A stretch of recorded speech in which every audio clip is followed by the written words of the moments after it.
What if the love you thought you'd lost forever found its way back to you, through a stranger who wasn't a stranger at all? Daniel's journey through grief, forgiveness, and second chances will break your heart and heal it all over again. This is a story about love that never dies. It just finds new ways to live. Where are you listening from? Don't forget to subscribe to the channel for more unforgettable stories. I should have known better than to sit by the window. The sunlit glass of Bayshore Grill cast a warm golden glow over everything, softening the hard lines of reality into a hazy dream. I lifted my fork absently, turning over a bite of mac and cheese for my daughter Lily, who sat across from me, swinging her legs, oblivious to the ache pressing down on my chest.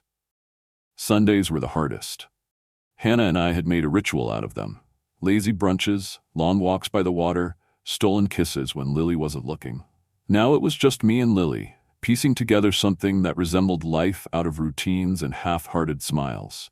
"Daddy," Lily said suddenly, her voice slicing through the hum of conversation around us. "That waitress looks just like Mommy." I froze mid-motion, the fork clattering back to the plate. The air in the restaurant thickened, humming in my ears. My heart seemed to lurch, and I struggled to swallow past the sudden lump in my throat. "What did you say, pumpkin?" I asked, my voice cracking in a way I hadn't intended. Lily pointed across the dining room with the unfiltered honesty only 4-year-olds could manage. "There," she said, her chubby finger aimed at a woman bustling between tables. "She looks just like Mommy in the pictures." I turned, slowly, like a man walking into the eye of a storm. The world around me dimmed, fading into a blur, leaving only the figure in the center of my vision. She had her back to us, laughing at something a customer said, her honey blonde hair caught up in a loose ponytail that swayed with every movement. There was something achingly familiar about the way she tucked a stray strand behind her ear, the easy grace in her movements. For a moment, I couldn't breathe. "Daddy, are you okay?" Lily's small voice tugged at my sleeve. "I'm fine, sweetheart," I lied, forcing a smile, wiping my suddenly sweaty palms against the napkin on my lap. "Eat your mac and cheese before it gets cold, okay?" But Lily was already waving enthusiastically, her tiny arms flailing in the air, determined to capture the stranger's attention. Before I could stop her, the waitress noticed, and her smile brightened as she began making her way toward us. "Emma, please," I hissed under my breath, but it was too late. "Hi there," the waitress chirped, coming to a stop beside our table. "Can I help you with something?" The voice wasn't quite Hannah's. It was a little deeper, tinged with a California lilt, but the warmth in it struck me like a punch to the gut. I struggled to find my words, my throat working uselessly. "You look like my Mommy," Lily announced proudly, beaming up at her. The waitress's smile faltered just slightly, a flicker of confusion crossing her features. I found my voice, shaky though it was. "I'm sorry," I stammered. "My daughter, sometimes she says things she didn't mean." The waitress's eyes, a soft hazel, widened in sudden recognition. "Daniel Reed," she said, her voice lowering, softening. It was my turn to blink, disoriented. I hesitated. "Do we know each other?" "It's Claire Bennett. I was Hannah's roommate at Berkeley." Her words slammed into me with all the subtlety of a freight train.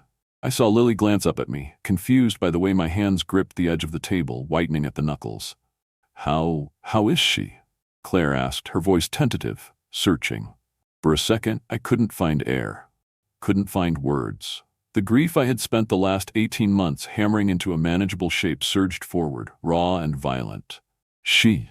I forced it out, the syllables tearing themselves from my throat. "She died. A car accident. 18 months ago." Claire's face crumpled, and for a moment it was like watching a mirror shatter. Her hand lifted to her mouth, trembling. "I'm so sorry," she whispered. It's been hard," I said, the understatement of the century falling flat between us. For a moment, we just looked at each other, standing on opposite sides of a chasm dug by time, by loss, by everything that had been, and everything that would never be again. Claire knelt down so she was eye level with Lily. "And this must be your daughter," she said softly. "She's beautiful, just like her mother." "Yeah," I murmured, watching the way Lily tilted her head at her, curious and unafraid. "She was barely 3 when it happened. She doesn't remember much." Claire's face crumpled even further, and she stood abruptly, brushing invisible crumbs from her apron. I should get back to work, she said, her voice thick. But maybe we could catch up sometime, if that wouldn't be too painful. Before I could respond, my phone buzzed sharply against the table. I glanced down to see Margaret's name, my mother-in-law, flashing insistently. "Excuse me," I muttered, stepping away to answer. Margaret's voice came through sharp and critical. "Daniel, where are you? I stopped by to drop off Lily's new shoes, and you weren't home." "We're having lunch," I said, glancing back at the table where Claire was now bustling away, her shoulders tense. At Bayshore Grill. There was a bead of disapproval so thick I could feel it through the line. That overpriced place again. Hannah always hated it. I closed my eyes briefly. Lily wanted mac and cheese. "Don't stay too long," Margaret snapped. "She needs her nap." "I know how to take care of my daughter," I said, sharper than I intended, and hung up before she could respond. When I returned, Lily was drawing on the back of a receipt with a crayon, a stick figure family, 2 adults and a small child, smiling under a lopsided sun. "Who's that pumpkin?" I asked, tapping the figure with the long yellow scribble for hair.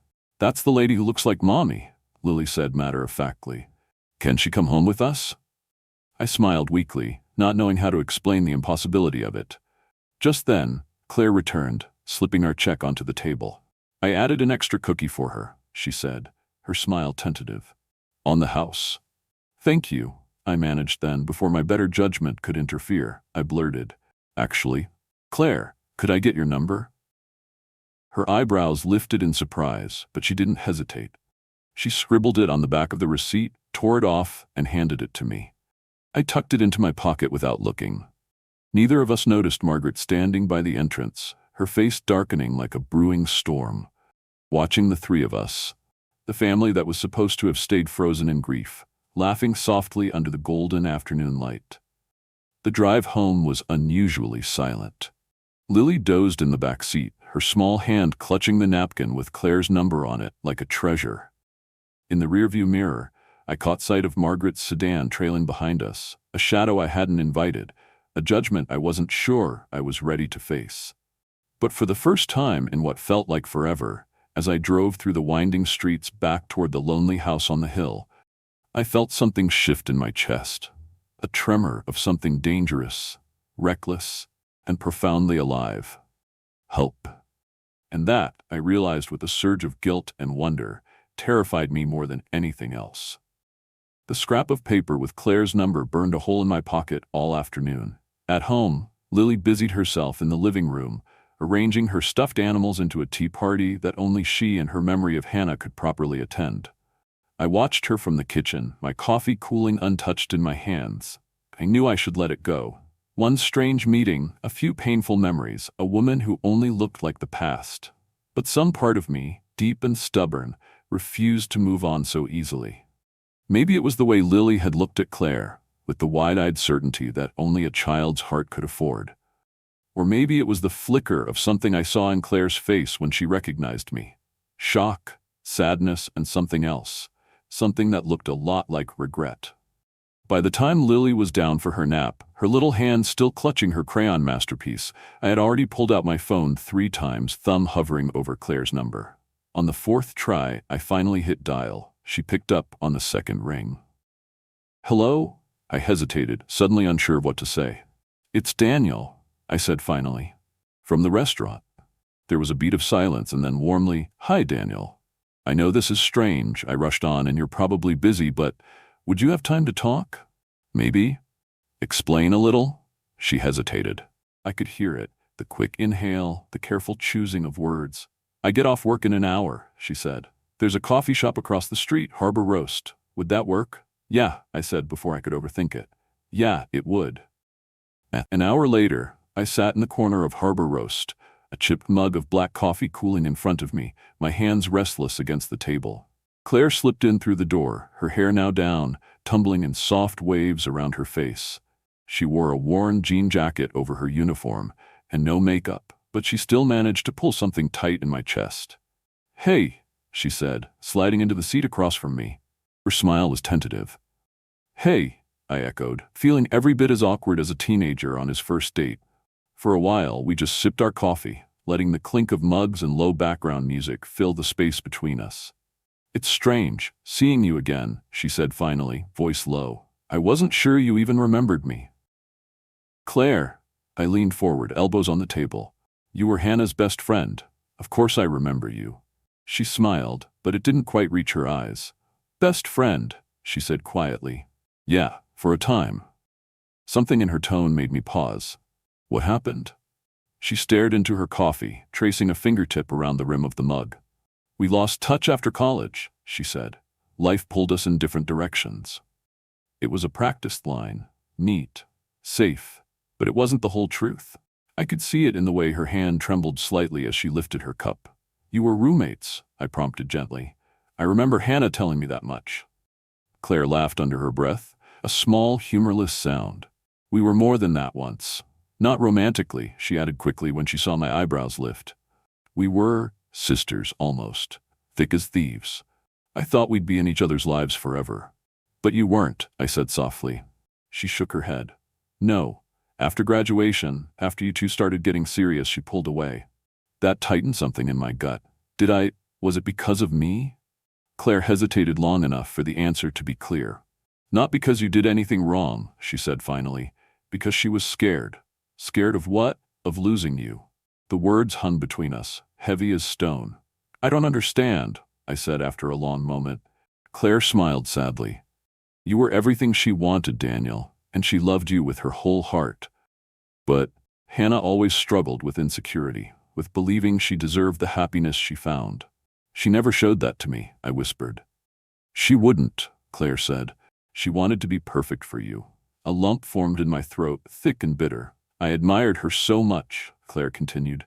Her energy, her ambition, she could make anything happen if she set her mind to it. But love made her vulnerable. And somewhere along the way, she started seeing me as a threat. I shook my head, unable to process it. You were her friend. I was, Claire agreed quietly. But she knew, or thought she knew, that once, before you and she started dating, you'd had a passing interest in me. I blinked. I was young. I barely knew what I wanted. I know, Claire said. I knew it too. I didn't encourage it. I pushed you two together. I wanted her to be happy. And then one night, right after you and Hannah got serious, she asked me to leave, to stop contacting her, to disappear. The quiet finality in her voice broke something open in me. And you did? I asked. Claire's eyes glistened. I loved her enough to let her go, she said simply, even if it broke my heart. I sat back stunned. All these years, I said, my voice rough. I never knew. I didn't want you to, she said, wiping at her eyes quickly. This isn't your burden, Daniel. It never was. We sat in silence for a long time. I would have wanted her to keep her friends, I said at last. Claire smiled, soft and sad. Maybe. But she wanted to believe she'd won, that she had everything she ever dreamed of. A part of me twisted, imagining Hannah, beautiful and brilliant, carrying that silent fear even as she built our life together. Claire, I said, reaching across the table impulsively. I'm sorry? She shook her head. You have nothing to be sorry for. I let out a shaky breath, feeling the weight of too many things I couldn't fix. Outside, the evening sky deepened to a dusky violet. Inside, it felt like something fragile and broken had just been carefully placed on the table between us. A piece of the past, a piece of the future. Claire stood, smoothing her jacket. I should go, she said. I have class early tomorrow. Class, I echoed stupidly. She smiled a little. I'm finishing my master's in child psychology. Teaching wasn't enough. I wanted to help kids heal. The way she said it, the way her eyes flicked briefly to Lily's crayon drawing poking out of my jacket pocket, said more than her words ever could.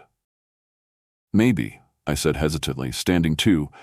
You could come by the house sometime, meet Lily properly. She took a real shine to you. Claire hesitated, her hand on the door, the streetlights catching gold in her hair. I don't know if that's a good idea, she said quietly. Why not? Because, she said, looking at me with a sadness that hollowed me out. Once you open a door like that, it's hard to close it again. And with that, she slipped out into the night, leaving me standing there, wondering if maybe, just maybe, some doors were meant to stay open. The house was cold when I got home. I set my keys down a little too hard on the kitchen counter, the sharp clatter startling even me. Lily's drawing slipped out of my jacket pocket, fluttering to the floor. I stooped to pick it up, three stick figures under a smiling sun, and something twisted deep inside my chest. Hannah was gone. She wasn't coming back. But somehow, Lily had found hope in the face of a stranger. And maybe so had I. The thought scared me more than I cared to admit. I was still staring blankly at the crumpled paper when the doorbell rang. A single sharp chime that echoed through the empty halls like a warning. I knew who it would be before I even opened the door. Margaret Hamilton stood there, perfectly composed in a tailored coat, her silver hair swept into a tight knot at the nape of her neck.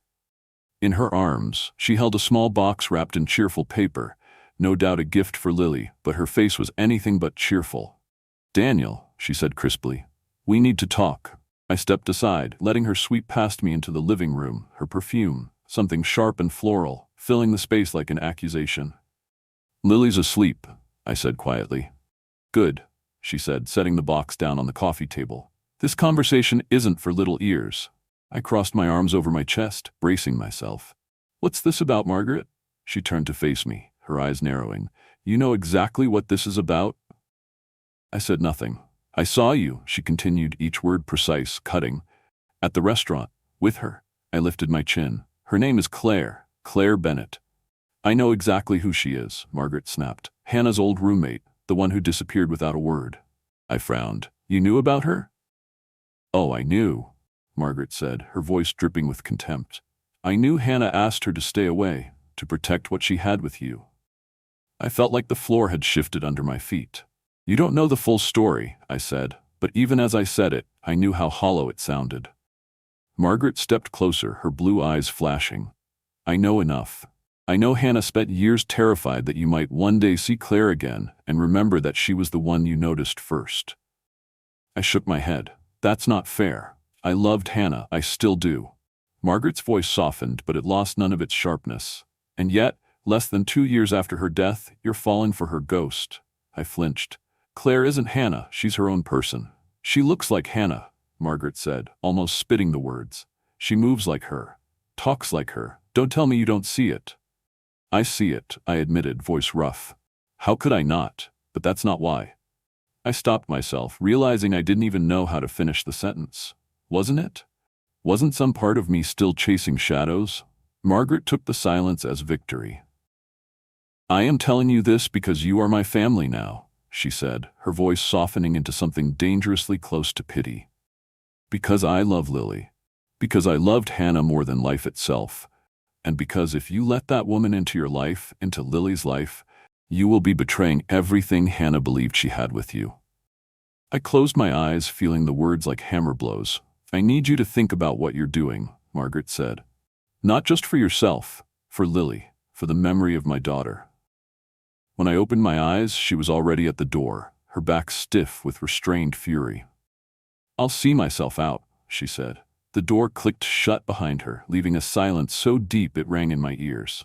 I sank down onto the couch, dropping my head into my hands. Everything Margaret said clawed at the walls I'd built to keep my grief at bay. Every doubt, every fear, every sick, guilty suspicion that maybe I wasn't mourning Hannah as purely as I should have been. Maybe I was weak. Maybe I was selfish. Maybe I was just lonely and desperate and willing to fill the void with the first person who smiled at me kindly.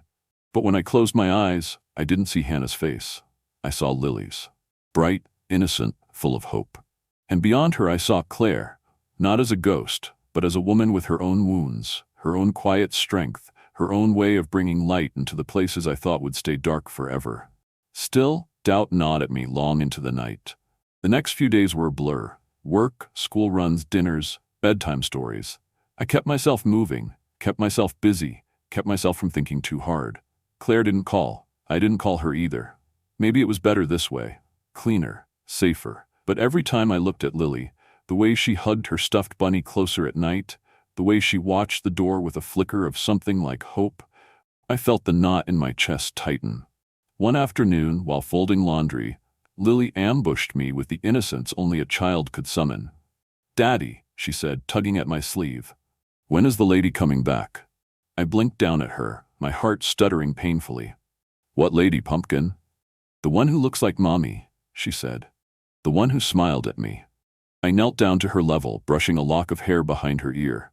"I don't know, sweetheart," I said truthfully. "Can we call her?" Lily asked, her voice bright, trusting. "I miss her." It was such a simple request, and it broke me clean in half. I kissed the top of her head and promised her I'd think about it. Later that night, after Lily was asleep, I sat on the back porch, the night air cool against my skin. I stared up at the stars, wondering if Hannah was out there somewhere, watching, and if she was, what would she want for us? Endless mourning, or something like peace? The phone felt heavy in my hand as I pulled it from my pocket. Claire's number was still there, tucked away like a secret. I stared at it for a long time. Then, slowly, I typed out a message. "Hi, Claire. I think Lily misses you. Truth be told, so do I. Maybe you'd like to come by for dinner sometime. No pressure. Just if you want to." I hit send before I could lose my nerve. The reply came less than a minute later. "I'd like that. Very much."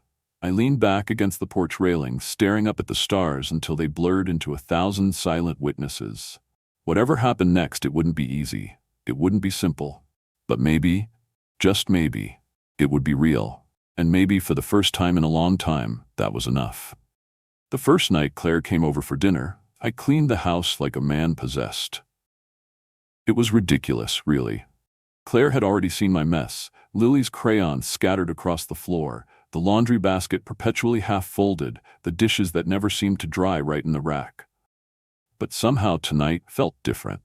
Tonight felt like a first step toward something I wasn't ready to name out loud. Lily was practically vibrating with excitement. She insisted on wearing her fancy dress, a pink tulle number Hannah had bought her for a birthday party long ago. She stood in the kitchen doorway, barefoot, grinning up at me as I tried, and mostly failed, to keep dinner from burning.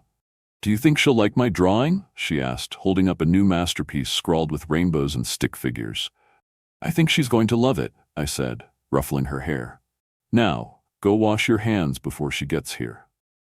The doorbell rang just as the oven timer beeped, and for a moment I froze in place, a ridiculous swell of nerves knotting my stomach. Claire stood on the front porch, holding a pie dish wrapped in a clean kitchen towel, wearing jeans and a soft blue sweater that made her look painfully beautiful in the fading evening light. "Hey," she said, her smile uncertain. "I brought dessert. Hope you like peach cobbler." "Peach cobbler's my favorite," I said, meaning it more than she could know.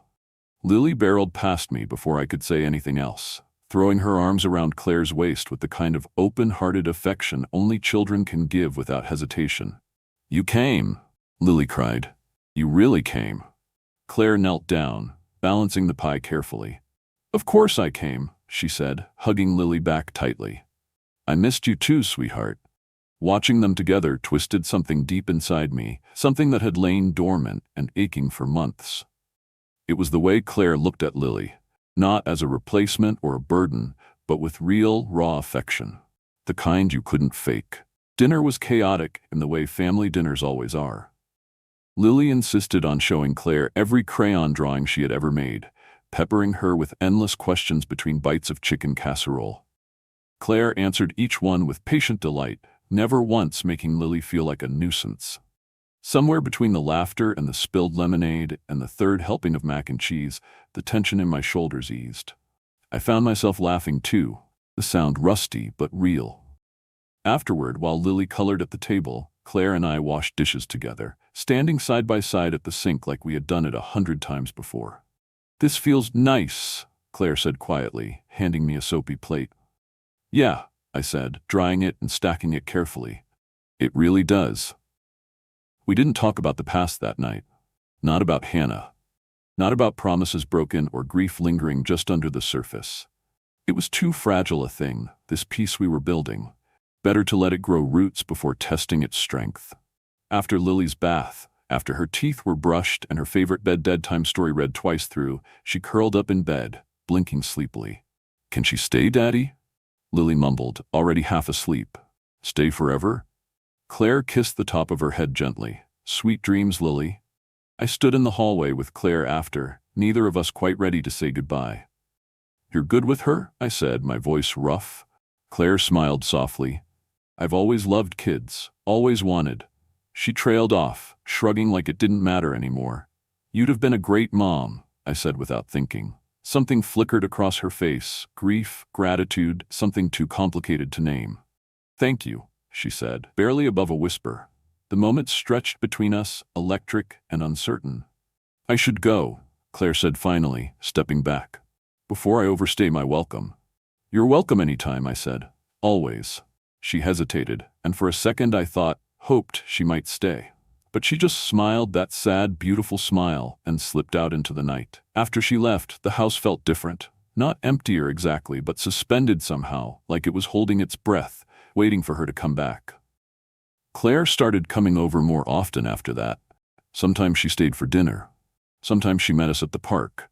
Sometimes she just dropped by with a bag of groceries, because as she said, "You and Lily can't live on cereal forever." Little by little, she wove herself into the fabric of our days, her presence like sunlight warming a house that had been shuttered too long. It wasn't long before Margaret noticed. She showed up one Saturday afternoon, her knock sharp and insistent. Claire was helping Lily build a fort out of couch cushions and blankets in the living room. Their laughter floated down the hall as I opened the door. Margaret took one look at the scene behind me and stiffened. "I see you're playing house," she said coolly. "Come in, Margaret," I said, forcing my voice to stay even.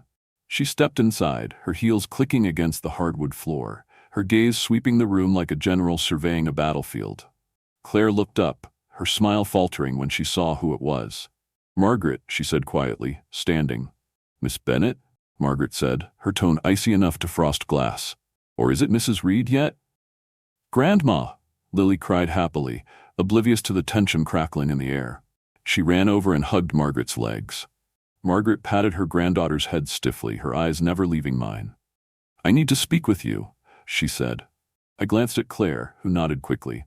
"I'll take Lily out back," she said, scooping up a blanket and leading my daughter toward the sliding glass door. Lily chattered all the way, undeterred by the sudden chill inside. When they were gone, Margaret rounded on me. "What are you thinking?" she hissed. "Bringing her here, letting her into Lily's life." "I'm thinking," I said carefully, "that Lily needs love, stability, someone who cares about her." "And you?" Margaret demanded. "What do you need, Daniel? A replacement? A new wife who looks enough like Hannah that you can pretend nothing's changed?" "That's not fair," I said, anger sparking low and hot in my chest. "No, what's not fair is what you're doing to my daughter's memory," Margaret said, her voice trembling now.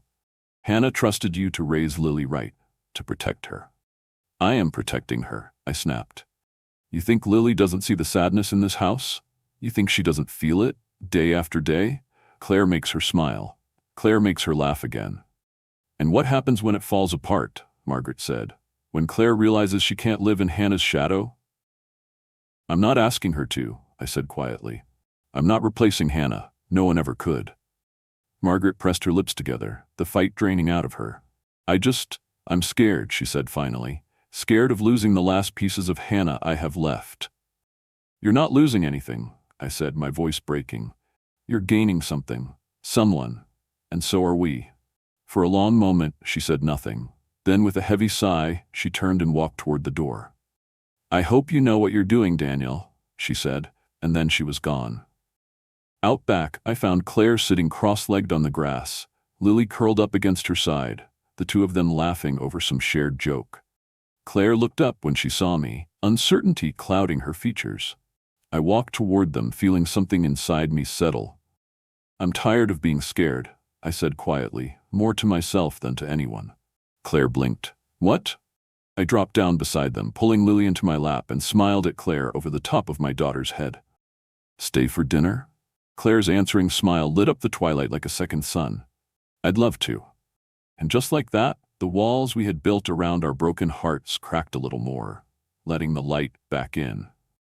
The box had been sitting in the back of my closet for over a year, gathering dust like some kind of guilty secret. I hadn't been able to touch it after the funeral. Couldn't bear to. It was filled with the last pieces of Hannah, her journals, her old letters, her favorite books. And for a long time, even glancing in its direction felt like reopening a wound I barely survived the first time.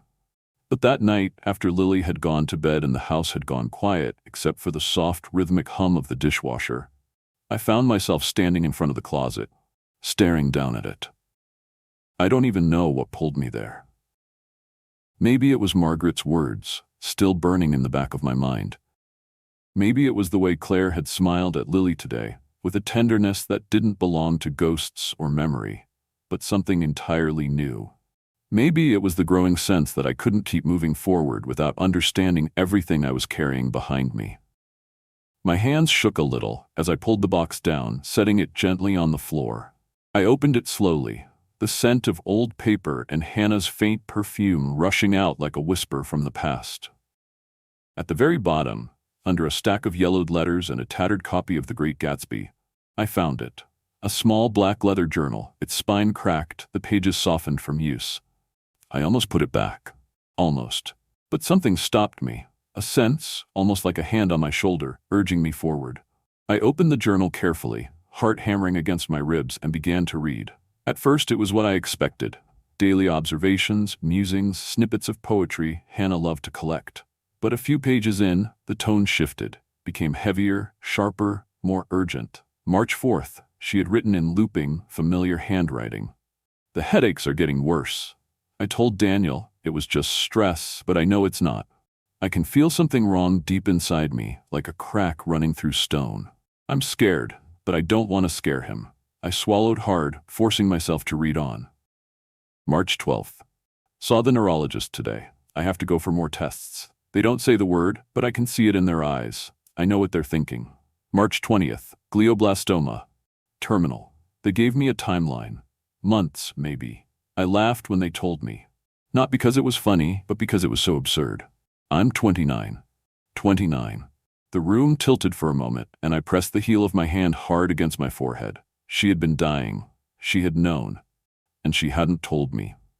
Tears blurred the ink on the page as I read the next entry. April 2nd. I can't put Daniel and Lily through months of hospital visits, of watching me fade away into nothing. I won't do it to them. I've decided. No treatment. No endless fighting for a few miserable extra months. I'll live as much as I can while I can. I'll love them fiercely, and then I'll go. The car accident hadn't been random. It had been a twist of fate she might have welcomed, in some dark, desperate part of herself. Grief twisted inside me like a blade, but it was the next entry that truly shattered me. April 18th. I found Claire's number today. I don't even know what to say to her after all these years. Sorry? Thank you? I made her promise to stay away, and now I wish she hadn't listened. I wish I hadn't been so afraid. Daniel will need someone. Lily will need someone. Claire always loved children. She always understood Daniel better than I ever did. April 22nd. If there's a way to reach them when I'm gone, if there's a way to nudge them toward healing, toward each other, I hope, God, I hope, they find it. I closed the journal with shaking hands, pressing it against my chest. She had known. She had wanted this, not in betrayal, not in abandonment, but in love. The purest, most selfless love I'd ever known. Every doubt Margaret had planted in my mind shriveled into ash. Hannah hadn't just given me permission, she had given me a blessing. When I could finally move again, I rose slowly, the journal still clutched in my hands. I needed to see Claire, needed her to know, needed her to understand that this thing between us, this fragile, growing thing, wasn't a betrayal. It was a gift. I called her, my fingers fumbling clumsily over the screen. She answered on the second ring, her voice soft with sleep. Daniel? I need to see you, I said, the words tumbling out in a rush. Tonight, now, please. There was a pause, and then, come over. I found her sitting on the porch steps of her small, cozy rental house, wrapped in a sweater, her hair messy from sleep, her bare feet tucked under her. She stood when she saw me, worry flashing across her face. Is Lily okay? She's fine, I said quickly. It's not about Lily. It's about... I broke off, unable to finish. Wordlessly, Claire crossed the porch and pulled me into a hug. I clung to her like a drowning man. After a moment, I pulled back just enough to press the journal into her hands. I found this, I said hoarsely. It's Hannah's. Claire looked down at the worn leather, her hands trembling. I watched as she opened it, flipping through the pages until she found the entry. Her entry. Her fingers traced the words like a prayer. When she looked up at me, there were tears streaming down her face. She was trying to find me, Claire whispered. Even after everything. I nodded, unable to trust my voice. She wanted this, I said finally. She wanted us to have a chance. Claire closed the journal carefully, as if it were something sacred. I don't know if I'm strong enough, she said, her voice breaking. I don't know if I can ever be enough, for you, for Lily. You already are, I said fiercely. You always have been. For a long time we just stood there, the cool night air swirling around us, the stars burning silent overhead. Finally, Claire reached out and took my hand. Okay, she said simply. Okay. And for the first time in what felt like forever, I knew we weren't standing at the edge of grief anymore.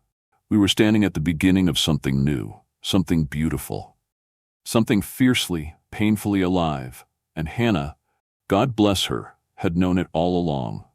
The next morning, I woke with a clarity I hadn't felt in years. Sunlight poured in through the bedroom window, painting long golden stripes across the floor. For once, it didn't feel heavy or accusatory. It felt like a benediction. I got Lily ready for preschool, packed her backpack with an extra snack like Claire had thoughtfully reminded me to do the night before, and kissed her forehead before sending her off with a cheerful wave. She hugged me tightly, whispering, "Tell Claire I said hi," before skipping toward her classroom. Claire. Even just the thought of her now filled my chest with something that felt suspiciously like hope. I wanted to build something with her, not just for Lily, not just for Hannah's memory, but for all of us. Real, solid, ours. But before any of that, there was one thing left unsettled. Margaret. I couldn't move forward until I faced her. Not out of anger, not out of resentment. Those feelings had burned themselves out somewhere in the long nights of grief. But because she deserved the truth. She deserved to know that Hannah, in her infinite grace, had already given her blessing. So after dropping Lily off, I drove across town to Margaret's house, my heart hammering hard enough to hurt. She answered the door quickly, as if she'd been waiting for me. Her face was a tight, polite mask. "Daniel," she said, "is something wrong with Lily?" "No," I said gently. "She's fine. I need to talk to you." She hesitated but finally stepped aside, allowing me in. The house smelled like lemon polish and old roses, familiar and suffocating all at once. Every surface gleamed. Every photo was perfectly aligned, a shrine to a life frozen in time. We sat in the sunroom, surrounded by smiling pictures of Hannah from every stage of her life. Birthday parties, school plays, graduations, our wedding. Margaret folded her hands primly in her lap, waiting. I reached into my jacket pocket and pulled out Hannah's journal, setting it carefully on the coffee table between us. "I found this," I said quietly. "Hannah's journal, from the last months before the accident." Margaret's face paled, her fingers tightening visibly. "I think you should read it," I said, "especially this part." I opened it to the marked page, the entry about Claire, about her hopes for us, and slid it toward her. Margaret stared at it like it might bite her. "Please," I said, softer now. "Just read it." With stiff, jerky movements, she picked it up, adjusting her glasses, and began to read. I watched her closely as her eyes moved across the page, saw the moment understanding struck, the slight tremor of her mouth, the tightening around her eyes. When she finally set the journal down, her hands were trembling. "She knew," Margaret whispered. "All that time, she knew." I nodded. "She wasn't betrayed, Margaret. She wasn't replaced. She loved us enough to want us to heal." Tears welled in Margaret's eyes, and she pressed a hand to her mouth. I thought I was protecting her memory," she said, her voice cracking. "But all this time, I was standing in the way of what she wanted." I leaned forward, taking her hand gently. "We're not forgetting Hannah," I said. "We never could. She's part of us, always will be. But Claire isn't here to replace her. She's here to help us build something new." Margaret's shoulders sagged, the fight draining out of her. "I just miss her so much," she said brokenly. "Every single day." "I know," I said, squeezing her hand. "I miss her too." For a long moment we just sat there, two people bound by love and loss, clinging to the fragile thread of understanding stretching between us. Finally, Margaret drew a shaky breath. Does she understand?" "She understands enough," I said. "She knows we loved her mother. She knows we'll always love her, and she knows Claire makes her feel safe, loved, happy." Margaret nodded slowly, wiping at her eyes. I don't want to lose Lily, she said quietly. Or you. You won't, I promised. Your family, Margaret. Nothing changes that. A small, broken smile touched her lips. Then, if Claire is important to Lily, and to you, I'll try. I'll try to accept it. I felt something lift from my chest, something heavy and ancient and weary. Thank you, I said simply. Margaret reached out then, surprising both of us, and pulled me into a hug. It wasn't easy, it wasn't perfect, but it was real, and sometimes real was enough. Later that evening, after picking up Lily from school, I stopped by Claire's place. She opened the door, her hair in a loose braid, her cheeks flushed with the warmth of cooking. Something about the sight of her, simple, radiant, alive, made my heart ache in the best possible way. How'd it go? She asked, searching my face. I smiled. She's willing to try. Claire exhaled a breath she hadn't realized she'd been holding. Thank God. Dinner smells amazing, I said, stepping inside and pulling her into my arms. It's just spaghetti, she said, laughing against my chest. It smells like the rest of my life, I murmured into her hair. We ate dinner together, the three of us, laughing over Lily's stories from preschool, marveling at her latest artistic masterpiece, a crayon mural now proudly displayed on Claire's fridge. After Lily was in bed, after the dishes were washed and the lights dimmed, I found myself standing with Claire on the back deck, the night air cool and fragrant around us. Stars scattered the sky like diamonds, and the moon hung low and full, casting a silver glow over everything. I want you in our life, I said, my voice steady and sure. Not as Lily's nanny, not as a guest, as family, as someone we can build a future with. Claire's eyes shone with unshed tears. Are you sure? She whispered. After everything? Are you really sure? I reached for her hand, lacing our fingers together. I've never been more sure of anything. For a moment, we just stood there, breathing in the night, breathing in each other. And when I kissed her, soft, slow, full of promise, it wasn't a betrayal of the past. It was a celebration of the future. A future Hannah had seen for us, even when we hadn't been ready to believe it ourselves. 3 years later, our house was no longer silent. It was filled with noise now. The clatter of little feet running down the hallway, the wild laughter of bedtime pillow fights, the soft thud of crayon-covered drawings being taped proudly to the fridge. And through it all, weaving every moment together like a golden thread, there was the sound of Claire's voice, reading stories, singing lullabies, laughing at jokes that made no sense but made everything feel right. Our home had become a living, breathing thing again. And so had we. Lily at 7 was a whirlwind of energy and curiosity. She had Claire's patience and my stubbornness, a dangerous combination if there ever was one. She still carried Hannah's memory tucked carefully inside her, but now it was like a warm light she could draw strength from, not a shadow that weighed her down. One spring afternoon, Lily came bounding through the front door, her backpack bouncing wildly, her cheeks flushed with excitement. "Daddy, Claire, guess what?" she shouted, skidding into the kitchen where Claire and I were prepping dinner. I wiped my hands on a towel and knelt to her level. "What's up, pumpkin?" She bounced on her toes, practically vibrating. "My teacher says we're going to have a family day at school. Everyone has to bring someone special. Can Claire come with us too?"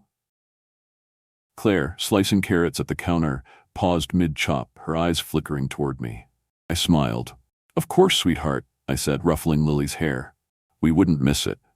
Lily beamed, flinging her arms around Claire's waist. "You're my real mommy now, too," she said with complete, unfiltered conviction. "You're my forever mommy." Claire's knife clattered onto the cutting board. For a second, she just stood there, frozen, her hand trembling slightly against Lily's back. Then she knelt too, pulling Lily into a tight hug. "I love you so much, Lily," she whispered into her hair. I watched them, feeling something crack wide open in my chest, a flood of gratitude, raw and blinding. Later that night, after Lily was tucked into bed, Claire and I sat on the back porch, wrapped in a shared blanket, watching the stars blink into existence one by one. "Did you ever think," Claire said quietly, "that life would turn out like this?" "No," I admitted, "not in a million years." She smiled into the night. "Me neither." I turned my head to look at her, the porch light casting a soft glow across her face. "I don't say it enough," I said, "but I am so glad you walked back into our lives that day." Claire's eyes glistened.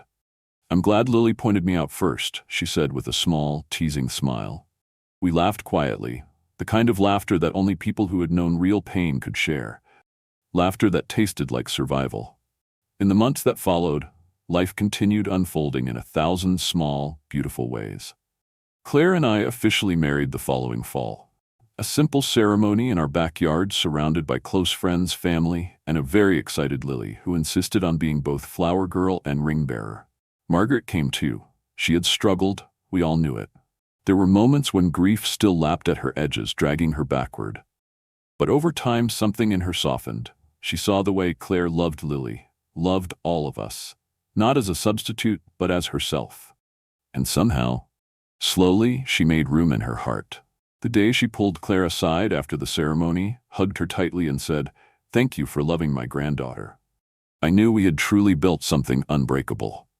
And then, just when we thought life had given us all the miracles it could, it gave us 2 more. Twins. Claire found out on a rainy morning in February, standing in the bathroom holding 2 test sticks and blinking back stunned tears. I found her sitting on the edge of our bed, the tests trembling in her hands. When she looked up at me, her face was a mixture of terror and wonder. "I'm pregnant," she said, her voice barely a whisper. "Twins." For a long moment, I couldn't speak. Then I dropped to my knees in front of her, pressing my forehead against her belly, laughing and crying at the same time. We named them Noah and Grace.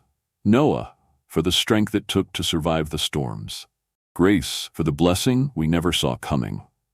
The first months after they were born were a blur of sleepless nights and endless diapers and moments so chaotic and tender, I knew I'd spend the rest of my life trying to hold on to them. And through it all, Claire was my anchor. Late at night, when the twins cried in tandem and Lily had a nightmare and the laundry threatened to take over the house, I would catch a glimpse of Claire rocking one baby while singing softly to the other. And I would fall in love with her all over again. This life, this noisy, messy, beautiful life, was ours. Sometimes, when the house finally fell silent in the small hours of the night, I would sit by the window and look up at the stars, feeling Hannah's presence like a quiet blessing all around us. I liked to imagine her smiling, proud of what we'd built from the wreckage, proud of the love that hadn't died but had found a new way to live. One evening, as summer spilled its last golden light across the backyard, Lily and I sat under the oak tree while Claire nursed Grace on the porch and Noah napped in a sling against my chest. Lily leaned her head against my shoulder. "Daddy?" "Yeah, Pumpkin? Do you think Mommy Hannah can see us?" she asked, her voice small and earnest. I hugged her closer. "I think she sees everything," I said, "and I think she's really, really proud of you."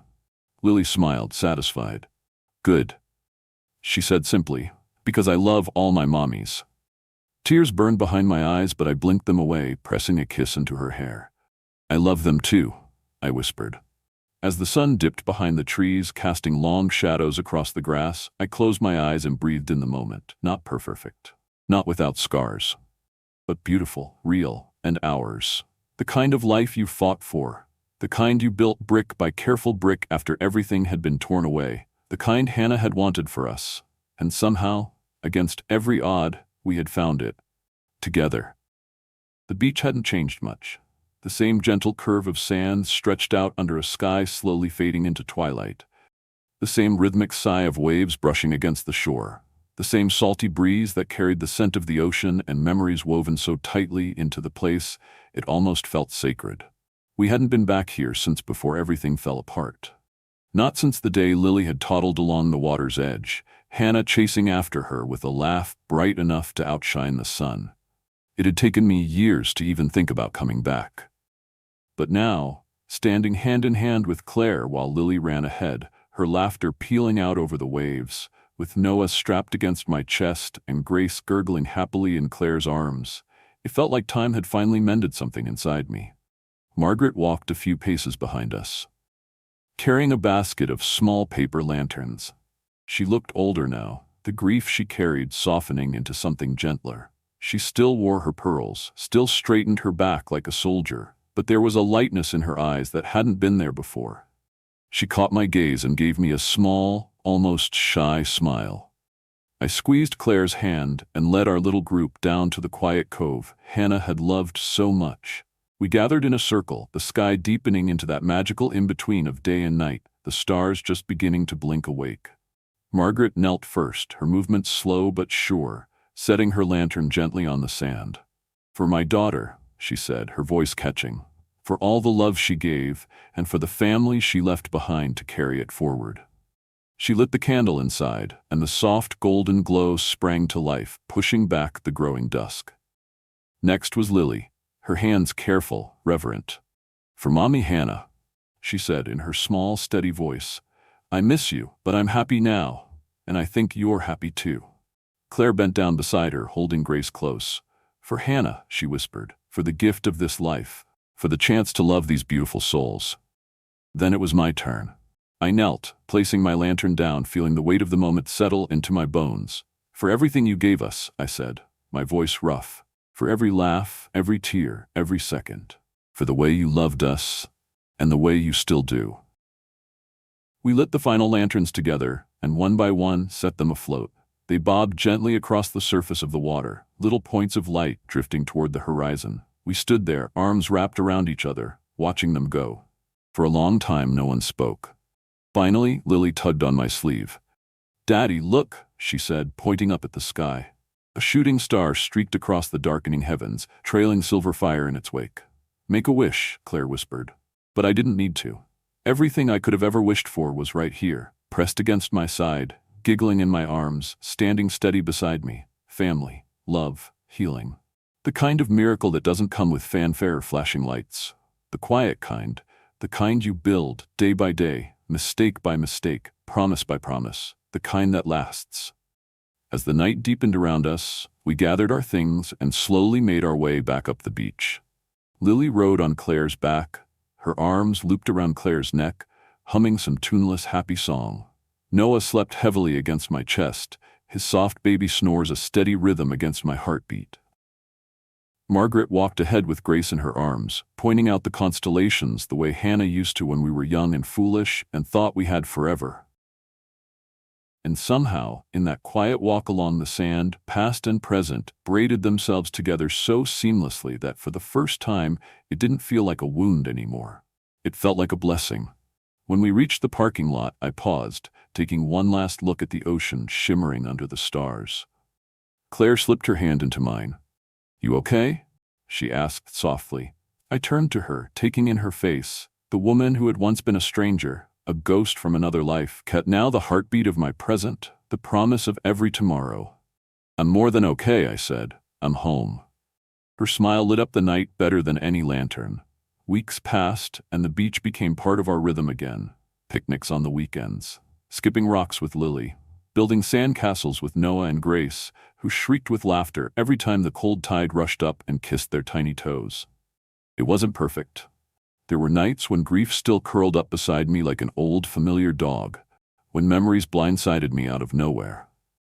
There were days when Margaret needed extra patience, when Lily stumbled over her feelings about her two moms, when Claire struggled with the shadow of the woman she would never truly replace, and never tried to. But there was so much joy, too. There was Claire and Margaret sitting together in the kitchen, swapping recipes and old stories. There was Lily's art projects plastered all over the refrigerator, every rainbow and heart a testament to a childhood reclaimed. There were the twins learning to walk, then running, then falling into our arms with peals of helpless giggles. There were late nights on the porch, just Claire and me, a glass of wine between us, the stars wheeling overhead, our fingers intertwined without even thinking about it anymore. There was life, messy, stubborn, relentless life, and it was beautiful. One evening, as we sat watching the kids chase fireflies in the backyard, Claire leaned her head against my shoulder. "Do you ever wonder," she said, "how different things could have been?" I thought about it for a moment, listening to Lily's shrieks of laughter, Noah's delighted squeals, Grace's determined toddling after them. "All the time," I said honestly. She lifted her head to look at me, her expression open, vulnerable. And I wouldn't change a thing," I said, kissing her forehead. "Not one thing." Her eyes shone in the fading light. "I love you, Daniel," she said simply. "I love you too," I whispered back. always. As darkness fell and the fireflies danced and the laughter of our children filled the air, I closed my eyes for a moment, feeling the steady beat of Claire's heart against mine, the rise and fall of tiny bodies breathing against the rhythm of the earth. And somewhere beyond the stars, I knew Hannah was smiling too, not because we had forgotten her, not because we had moved on, but because we had carried her love forward into something messy, imperfect, miraculous, into a life she would have been proud of, into a family she had helped create in a way no one else ever could, the kind of love that doesn't end, the kind that just changes shape and keeps shining year after year after year, the kind of love that feels, finally, like home. Thank you so much for staying with me until the end of this story. It means more than you know to have you here, sharing these moments together. If there's one lesson we can take from Daniel and Claire's journey, it's that healing is never about forgetting. It's about finding the courage to live again. Grief doesn't erase love, it reshapes it, carrying the memory of those we've lost into the lives we continue to build. True love isn't just about holding on. Sometimes it's about opening our hearts to second chances, even when it's hard. Where are you listening from tonight? I'd love to know. Please share in the comments below. This community we're building here is about more than just stories. It's about connection, about hope, and about finding pieces of ourselves in each other. If this story touched your heart, I invite you to subscribe to the channel. That way you won't miss any of the new stories we'll be sharing. Stories about resilience, about love, and about the extraordinary moments hidden in everyday life. Thank you again for being part of this journey. I'll see you in the next story.